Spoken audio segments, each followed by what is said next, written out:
Salut tout le monde, je m'appelle Emily Knowles, bienvenue sur ma chaîne. Aujourd'hui, on va parler des 10 commandements de l'écrivain. Alors, je vous rassure tout de suite, surtout si vous démarrez, ce ne sont bien évidemment pas des commandements ou des règles officielles qu'il faut absolument respecter sous peine de ne jamais réussir à écrire ou à être écrivain. Alors oui, c'est vrai, je n'ai pas encore publié, mon roman n'est pas encore sorti, donc on pourrait se dire je suis personne, entre guillemets. Mais ça n'empêche que depuis 2 ans que j'ai commencé à écrire, bah voilà, il y a quelques petites choses que j'ai retenues, quelques petites choses dont j'ai pris conscience, et c'est tout simplement ça que j'avais envie de partager avec vous sous ce format semi-humoristique, on va dire. Et on commence tout de suite avec le premier commandement, à savoir, l'esprit toujours ouvert, tu garderas. Tout simplement parce que n'importe quoi peut être une opportunité d'histoire, peut créer une idée, peut vous donner une petite spécificité pour un personnage ou pour votre intrigue. Donc voilà, il faut vraiment essayer de garder un maximum, non seulement l'esprit ouvert, mais aussi les yeux et les oreilles, surtout quand vous êtes à l'extérieur, vous avez des gens autour de vous. N'importe quoi peut être une source d'inspiration, n'importe quoi peut devenir une idée ou une histoire potentielle.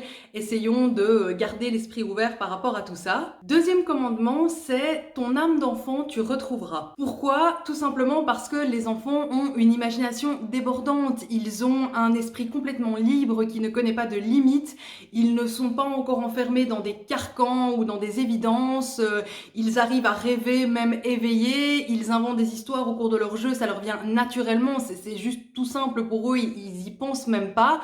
Alors que en tant qu'adulte, c'est vrai que parfois on a un peu perdu ça. Et en tant qu'écrivain, en tant qu'adulte de façon générale, mais en tant qu'écrivain en particulier, c'est pas mal d'essayer de retrouver ça, d'essayer de retrouver cette part d'enfance en nous, parce que ça nous permettra voilà, d'insuffler ça dans nos histoires et d'écrire d'autant mieux, de créer des histoires encore meilleures si on arrive à se libérer des limites qu'on peut parfois avoir au niveau de notre esprit une fois qu'on devient adulte. Donc voilà, deuxième commandement, retrouver son âme d'enfant. Commandement numéro 3, de ta zone de confort, tu sortiras. Et là, j'entends par là la zone de confort au niveau de nos lectures et de nos genres littéraires de prédilection. C'est pas mal de temps en temps d'essayer de lire des romans qui ne sont pas dans nos genres de prédilection, tout simplement parce que voilà, ça va nous permettre de découvrir d'autres choses qui pourront peut-être nous être utiles même si on n'écrit pas voilà, tel ou tel genre dont on n'est pas fan à la base. Et dans la même idée, c'est pas mal peut-être d'essayer d'écrire des nouvelles ou des histoires courtes dans ces genres que vous n'appréciez pas spécialement, parce que ça vous permettra quand même de développer certains aspects de votre plume que vous n'avez peut-être pas l'habitude de travailler. Et puis en plus de ça, qui sait, vous allez peut-être finir par y prendre goût et par voilà, rajouter une corde à votre arc, ou en tout cas un nouveau genre dans lequel vous apprécierez d'écrire.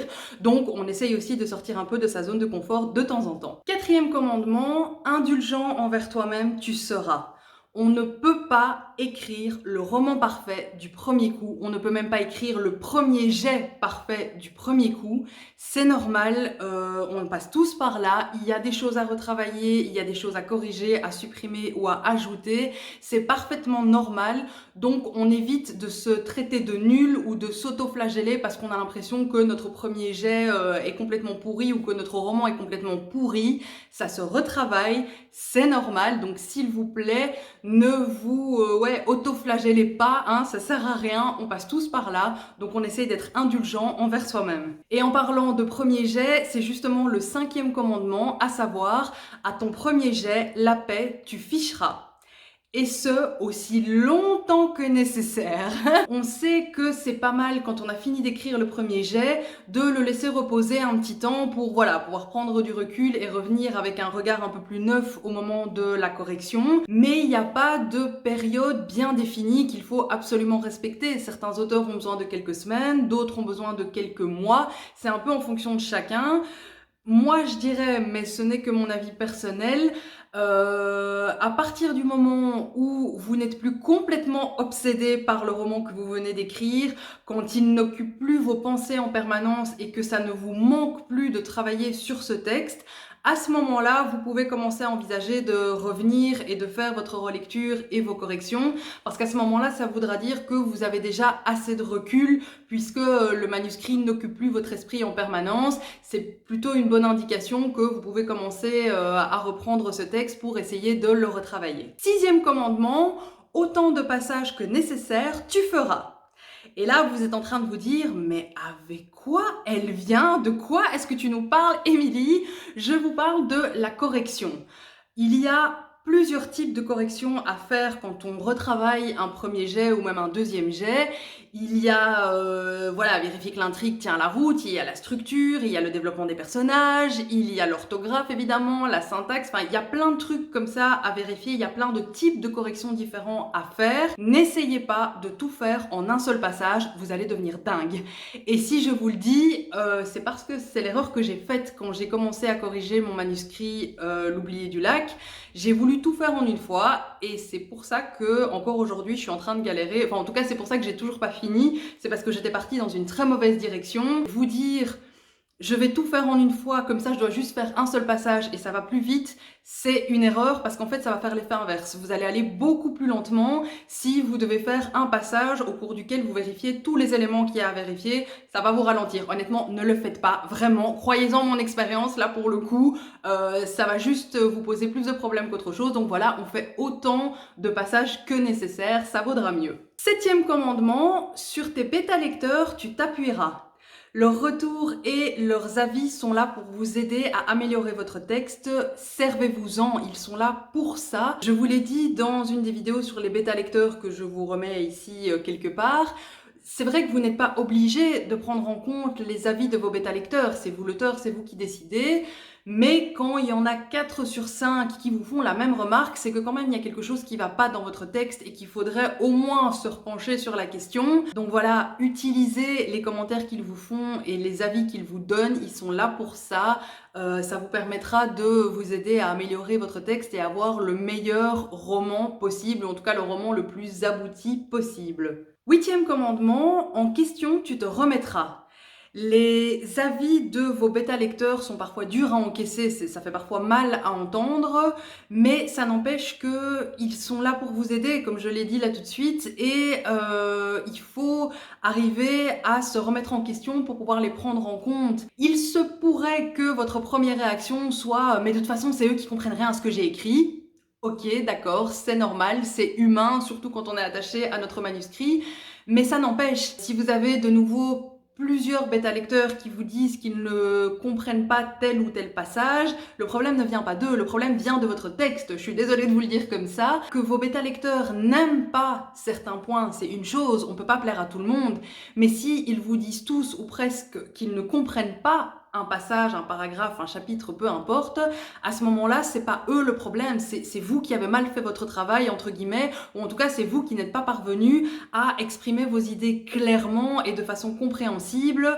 Et donc oui, il faut savoir se remettre en question, il faut savoir remettre son texte en question et revenir là-dessus pour essayer d'améliorer et pour que ce soit plus clair et plus compréhensible pour vos lecteurs. 9e commandement, des potes auteurs, tu te trouveras. On le sait, l'écriture est certes une activité assez solitaire, mais ça n'empêche que parfois, voilà, on a besoin de pouvoir partager ça avec d'autres personnes, on a besoin de pouvoir partager cette passion avec d'autres personnes, et on a besoin aussi parfois de soutien quand on traverse des moments un peu plus difficiles. Et oui, on peut le trouver jusqu'à un certain point parmi nos proches, ça c'est certain, mais s'ils n'écrivent pas, ils ne peuvent pas comprendre réellement ce que vous traversez. Donc c'est bien d'avoir au moins des connaissances auteurs, ce seront peut-être pas vos meilleurs amis, j'en sais rien, mais c'est pas mal d'avoir au moins d'autres auteurs avec qui vous pouvez discuter, échanger et vous soutenir mutuellement pour pouvoir voilà, traverser les moments un peu plus compliqués qu'on peut rencontrer lorsqu'on écrit un roman. Donc on se trouve des potes auteurs pour nous aider et que nous pourrons évidemment aider aussi, hein, ça va dans les deux sens. Et enfin, le 10e commandement, qui à mon sens est le plus important, ta passion, pleinement, tu vivras. Parce qu'il n'y a rien de pire que de laisser mourir une passion ou de la faire vivoter comme ça de façon un peu tiédasse. Non, c'est une passion, il faut la vivre, enfin il faut, non, il n'y a pas d'obligation, mais une passion par principe, ça nous emplit complètement, ça nous fait vibrer, on la ressent intensément, donc allez-y, plongez tête la première dans votre passion. Si l'écriture est vraiment la chose qui vous fait vibrer, foncez, allez-y, jetez-vous pleinement dedans, ressentez-la, ressentez les choses et essayez de vibrer un maximum grâce à ça. vous n'en serez que plus heureux, tout simplement, si vous la vivez vraiment à 100% à fond. Voilà pour ces 10 commandements de l'écrivain. J'espère que cette petite vidéo vous aura plu. Si c'est le cas, n'hésitez pas à me laisser un petit pouce levé ici sous la vidéo et un petit commentaire aussi pour me dire ce que vous en avez pensé. Et puis, n'hésitez pas aussi à la partager, à vous abonner à la chaîne si ce n'est pas encore fait. Et puis, n'hésitez pas non plus à me rejoindre sur les réseaux sociaux si vous en avez envie. Tous les liens sont ici en barre d'infos. Et je vous dis à la prochaine. Salut!